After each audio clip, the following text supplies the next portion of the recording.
বর্তমান সময়তে প্রায় প্রতিটা ব্র্যান্ডেরই কিন্তু 125 সিসি সেগমেন্টের মধ্যে বেশ প্রিমিয়াম বাইক পাওয়া যায়। তো আসলে এখানে ইয়ামাহাও কিন্তু পিছিয়ে নেই, তাদেরও কিন্তু 125 সিসির নতুন একটা বাইক লঞ্চ করা হয়েছে। সেটা হচ্ছে ইয়ামাহা এমটি সিরিজের মানে ইয়ামাহা MT 125।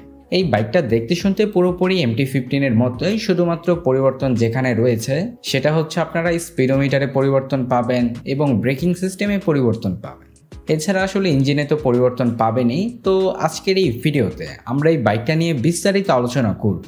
এর পাশাপাশি বাইকটা যখন বাংলাদেশে অফিসিয়ালি আসবে তখন এটার বাজার মূল্য কত হতে পারে, আর তাছাড়া আপনি যদি বাইকটাকে আনঅফিসিয়ালি আনতে যান সেক্ষেত্রে আসলে বাইকটার প্রাইসটা কেমন পড়বে সেটাও কিন্তু জানাবো আজকের এই ভিডিওতে। তো আর বেশি কথা না বাড়িয়ে চলুন আজকের ভিডিওটা শুরু করা যাক।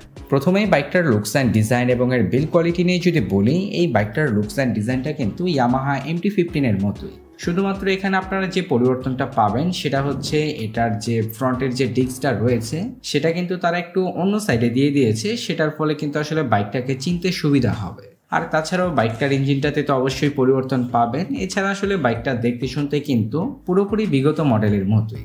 আর তাছাড়া আমি যেই মডেলটা নিয়ে কথা বলছি এটা কিন্তু 2025 সালের লেটেস্ট মডেলটা। এই বাইকটাতে আসলে সবকিছু আপনারা পুরোপুরি MT-15 এর মতোই পাবেন। বলতে পারেন আসলে ডিজাইন প্যাটার্নটা আসলে কোনো পরিবর্তনই তারা করে নাই। আর তাছাড়া বরাবরের মতোই হেডল্যাম্পে আপনারা LED প্রজেকশন হেডল্যাম্প সেটআপ পাবেন। তবে আসলে যেই দিকটা ভালো লাগবে না সেটা হচ্ছে এটার ইন্ডিকেটর সেকশনগুলো, কারণ বাইকটাতে তারা হ্যালোজেন বাল্বের ইন্ডিকেটর দিয়েছে, যেটা কিন্তু বর্তমান সময়তে একেবারেই যুগোপযোগী নয়। তো এখানে তারা যদি LED বাল্বের ইন্ডিকেটর দিত তাহলে কিন্তু এটা দেখতেও আরও বেটার লাগতো। এর পাশাপাশি এটার পারফরমেন্সটাও কিন্তু আপনারা যথেষ্ট ভালো পেতেন। আর তাছাড়াও ইন্ডিকেটরগুলো কিন্তু যথেষ্ট হার্ড, এর ফলে কিন্তু যে কোনো জায়গায় ধাক্কা টাকা লাগলে কিন্তু সহজেই ইন্ডিকেটরগুলো ভাঙতে পারে। এরপরে বাইকটার ফ্রন্ট সেকশন নিয়ে বলতে গেলে ফ্রন্টে আপনারা আপসাইড ডাউন সাসপেনশন পাবেন, যেটা কিন্তু 41 মিলিমিটার। এর পাশাপাশি বাইকটাতে রয়েছে 17 ইঞ্চি অ্যালয় রিমের সাথে পাবেন 100 সেকশনের টিউবলেস টায়ার এবং ব্রেকিং সিস্টেম হিসেবে রয়েছে 292 মিলিমিটারের ডিস্ক ব্রেক। এই বাইকটার ব্রেকিং সিস্টেম হিসেবে কিন্তু আবার অনেক পরিবর্তন রয়েছে, যেটা কিনা আপনারা MT-15 এ পাবেন না। মানে এই বাইকটার ব্রেকিং সিস্টেমটা কিন্তু MT-15 এর থেকেও অনেকটাই স্ট্রং পাবেন। কেন? প্রথমত এই বাইকটাতে আপনারা MT-15 এর থেকেও বড় ডিস্ক ব্রেক পাবেন। এর পাশাপাশি এই বাইকটার ফ্রন্টে কিন্তু তারা ক্যালিপার হিসেবে 4 পিস্টনের ক্যালিপার দিয়েছে। তো আর কি এখানে কিন্তু আবার এই বাইকটা MT-15 এর থেকে অনেকটাই এগিয়ে থাকে। আর তাছাড়া রেয়ার সেকশনে আপনারা মনোশক সাসপেনশনের পাশাপাশি 17 ইঞ্চি অ্যালয় রিমের সাথে পাবেন 140 সেকশনের টিউবলেস টায়ার এবং ব্রেকিং সিস্টেম হিসেবে রয়েছে 220 মিলিমিটারের ডিস্ক ব্রেক। আর আপনারা কিন্তু এখানেও ABS পাবেন, মানে বাইকটাতে তারা ডুয়াল চ্যানেল ABS দিয়েছে। মানে সোজা কথায় যদি বলতে যাই এই বাইকটার ব্রেকিং সিস্টেমটা কিন্তু আপনারা MT-15 এর থেকেও অনেকটাই স্ট্রং পাবেন। মানে সোজা কথায় যদি বলতে যাই এটা হচ্ছে ইয়ামাহার 125 সিসি সেগমেন্টের মধ্যে সবচেয়ে প্রিমিয়াম একটা বাইক। তো আসলে এটাতে কিন্তু আপনারা সবকিছুই অ্যাডভান্স লেভেলের পাবেন। এরপরে বাইকটার স্পিডোমিটার নিয়ে যদি বলতে যাই, স্পিডোমিটারটাও কিন্তু তারা TFT স্পিডোমিটার দিয়েছে। এছাড়া স্পিডোমিটারটা দেখতে শুনতে মোটামুটি ভালোই লাগে। আর তাছাড়া এটাতে আপনারা ফিচার হিসেবে বর্তমানের সকল আপডেট ফিচারগুলো পাবেন। এই বাইকটার ইঞ্জিন সেকশনটা কিন্তু আপনারা যথেষ্ট ভালো পাবেন। বাইকটাতে ইঞ্জিন হিসেবে রয়েছে 125 CC 4 stroke 4 valve single cylinder 180 FI liquid কুল ইঞ্জিন। 125 সিসি একটা বাইক হওয়ার সত্ত্বেও বাইকটাতে আপনারা লিকুইড কুলিং সিস্টেম পাবেন, যেটা কিন্তু যথেষ্ট ভালো ব্যাপার।